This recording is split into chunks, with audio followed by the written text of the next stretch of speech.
Председател на комисија, почитувани колеги, почитуван министер, почитуван Ангелов. А јас најпрвин би сакал една процедурална забелешка до вас, председателе, со оглед на интересот на јавноста. Гледаме колку присутни медиуми има. Со оглед на интересот на пратениците да дебатираат за кризни состојби предизвикани од владава, мислам дека имате несоодветен однос кон темиве, кои што денеска сте ги предложили на дневен ред, затоа што комисијата закажувате во седница во сала во која што нема соодветни услови за сите пратеници да можат активно да земат учество. Сметам дека овие теми се од генерална важност за сите граѓани во Република Македонија, не очекува еден тежок период, не очекуваат тешки кризи, не очекуваат големи поскапувања, не очекуваат сериозни проблеми со снабдување со електричната енергија, со снабдување со топлинската енергија, и мислам дека доколку како владеачко мнозинство имавте чувство за реалната загриженост на граѓаните, а демонстрирана овдека преку интересот на пратениците и преку интересот на медиумите, требаше седницата да ја закажете во сала која што има соодветни услови за присуство на голем број на пратеници и на голем број на медиуми. Затоа би ви предложил оваа седница сега да ја прекинете во оваа сала, да ја закажете во салата Борис Трајковски, во која што моментално нема ништо и стои празна, каде што има соодветни услови за работа, и да отпочнеме со работа како што доликува на еден парламентарен дом, каде што фокусот на целата јавност, фокусот на пратениците и фокусот на медиумите е кон точките на дневен ред кои што денеска се предложени од ваша страна.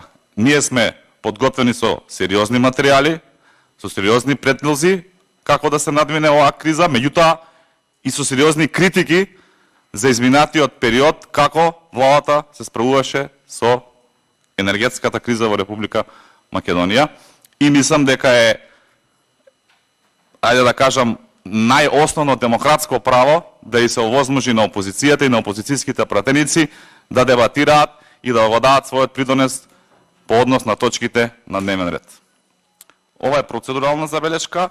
Доколку ми дозволите да прекинам тука за да ми одговорите, доколку не ќе си го земам правото на збор за однос на измена и дополна на дневниот ред. Благодарам. Благодарам. Би замал леве до службите јас да во што пократок можен рок проверя дали има можност да продолжиме во салата Борис Трајковски. За денешната седница предлагам како точка број 1 да се додаде информација од Министерството за одбрана во врска со скандалот со премиерот Ковачевски. Сметам дека и како опозиција, и во духот на демократијата, и во духот на интересот на јавноста, неопходна е оваа комисија за одбрана и безбедност да отвори дебата по однос на една ваква информација. Сведоци бевме изминатиот период во јавноста како премиерот Ковачевски во неколку наврати дава различни изјави по однос на неговата причина зошто не служел воен рок. Пред неколку месеци на новинарско прашање јавно пред медиуми изјави дека поради тоа што го дооформувал своето образование, откако дипломирал, па магистрирал, во тој период било укинато служењето на војниот рок, што е апсолутна невистина. Меѓутоа, пред неколку месеци, тогаш кога ја давал оваа изјава, истиот не посочил никакви здравствени предизвици или проблеми кои што биле причина за неслужење на војниот рок.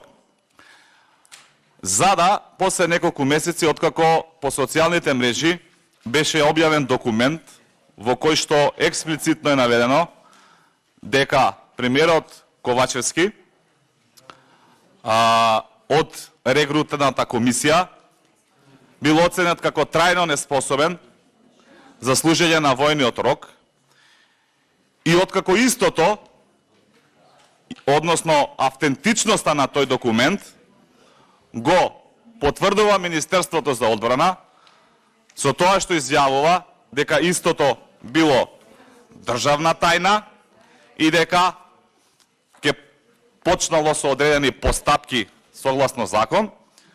Меѓутоа, свесно или несвесно ја потврди автентичноста на тој документ. Сметаме дека е неопходно собранието да расправа по една ваква информација. Затоа што во една европска демократска држава не дозволиво е премиер да лаже.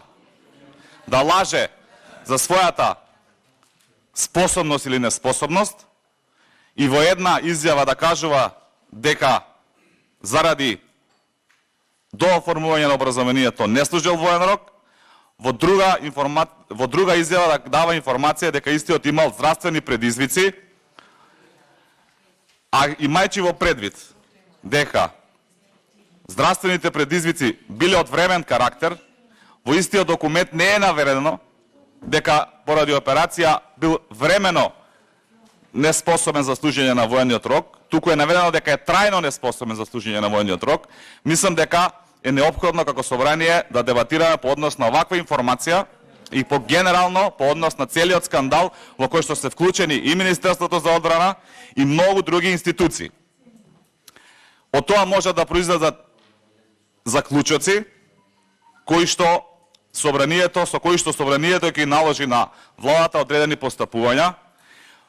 Пред се, мислам дека доколку Министерството за одбрана постапува по однос на откривање на државна тајна и поведува соодветен процес, сметам дека е паралелно неопходно соодветните институции да покренат соодветна постапка за премиерот Ковачевски, дали ја лажирал својата здравствена состојба со фалс здравствена документација за да избегне служење на воен рок во 2000 година, имајќи ги предизвиците кои што во државата се справувале во тој период.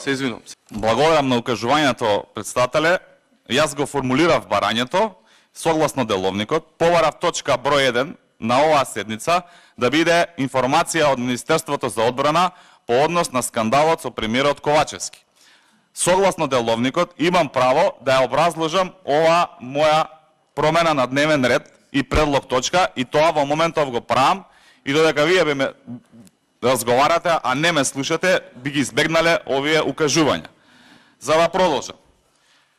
Како собрание, неопходно е да дебатираме по една ваква информација, затоа што имаме премиер, кој што или свесно дезертирал од армијата на Република Македонија, имајќи ги во предвид предизвиците во тогашниот период во државата, или лажел и ја фалсификувал здравствената документација со која што добил можност, за разлика од некои многу други граѓани на Република Македонија, меѓу кои и тука присутниот Ангелов, да учествува во безбедносните сили на Република Македонија.